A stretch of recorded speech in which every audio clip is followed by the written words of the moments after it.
Global Airlines is the industry's most ambitious startup, aiming to change travel forever with a fleet of Airbus A380s. Now that the airline has performed its first transatlantic flight thanks to Hi-Fly, what is next for it? And why do so many believe that it is still in trouble? Well, first of all, who are Global Airlines? If you haven't heard about them, they're a British startup that hopes to bring back the golden age of air travel by operating ultra-high capacity aircraft such as the A380 from UK destinations to right around the world. Initially breaking headlines with things such as a gaming class and other ambitious endeavors, the company quickly became a hot topic of conversation due to, maybe you'd argue, its unrealistic hopes.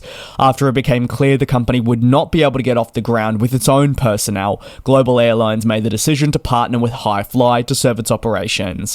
While Hi-Fly remains an absolutely established company in the aviation sector, its experience with the A380 could hardly be perceived as a success. In fact, it was very much a disaster that resulted in the removal of the one lone unit, which had been operating for many reasons. Didn't really work out though.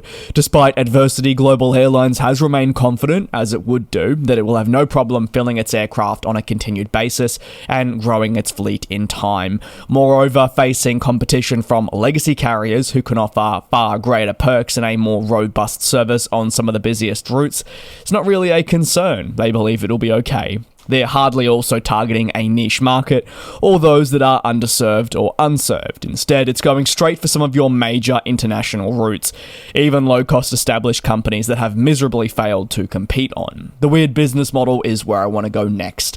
Their business model remains one of the weirder elements of the business that has made little to no sense right from the beginning. Operating at the moment exclusively with the Airbus A380 raises multiple concerns. The A380 is iconic, it's loved by passengers, and it is the world's largest passenger plane, a 4-engined aircraft destined for high-capacity long-haul routes. But its operational costs are significantly higher than those of more modern fuel-efficient twin-engine jets that airlines have begun adopting more recently. Many major airlines have already phased out or reduced A380 operations due to high fuel consumption, maintenance costs, and limited airport compatibility. While some airlines have welcomed back the 380, this is a limited number of customers, and most are adopting this approach as a short-term solution to mitigate capacity constraints driven by aircraft delivery delays. Profitability is also a primary concern. On a regular basis, filling hundreds of seats is difficult without strong and sustained demand. Moreover, the shift towards point-to-point travel and smaller, flexible aircraft makes Global Airlines' hub-focused model a risky endeavor to follow through with. Global Airlines does not have a diversified fleet to operate fleet options at this stage, and as a result, the startup does lack the flexibility to serve lower demand routes in a profitable manner. Competition from established carriers with newer fleets, better global networks compounds the challenge. While the A380 may offer a unique onboard experience, Global Airlines' reliance on a single expensive aircraft type makes its business model all that more questionable. Analysts have argued that the business model is unsustainable and has been from the beginning, but Global Airlines persists. To the credit of Global Airlines, the startup got its A380, albeit with the help of Hi-Fly, off the ground with its first transatlantic flight operating between Glasgow and New York JFK. The aircraft departed at 11 a.m. local time on Thursday, May 14, 2025, and helped mark an essential step in the new airline's continued launch process. However, the flight for those on board quickly highlighted the many issues with the business, some to be teething and some to be maybe more of a broader concern.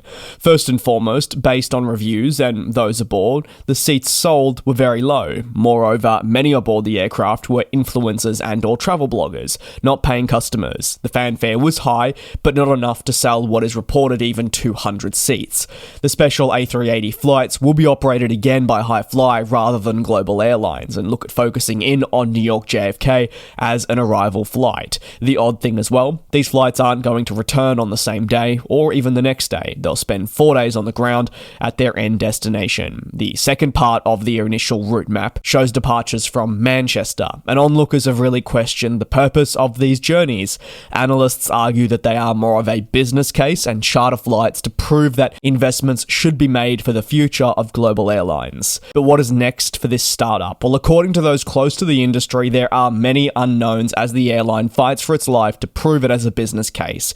Go on forum. You'll be hard-pressed to see really any positives surrounding this company, many believing it is a complete and utter scam. A lackluster first flight, which was incredibly empty, and no schedule moving forward, suggests that internally there are also many uncertainties. The airline's CEO has continued to counter the narrative that its business case isn't solid, instead opting to prove doubters wrong, who believed that it wouldn't get off the ground at all, and to their credit, they have been able to do that in some capacity. But for the moment, its charter flights remain nothing but charter flights operated by Hi-Fly, and actually being profitable and operating a routine schedule is something entirely different.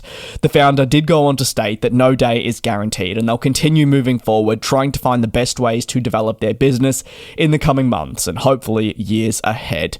Global Airlines' website remains down for now, but a new site is expected to launch soon. The company says it'll return soon with a new website and news on when first flights to New York JFK will take place, looking like in that regard we're talking about an actual firm schedule. Keen to hear your take on this airline. Which camp are you in? Are you pleased to see they've actually got a flight away, even if it is a charter, more investment type flight? Or are you in the camp that believes it is a complete and utter scam and should not be taken seriously? Let me know down below in the comments. Thank you very much for your support here on the channel. Please take care, do be safe, and I'll see you next time for your latest industry analysis right back here on GlobeTrotting.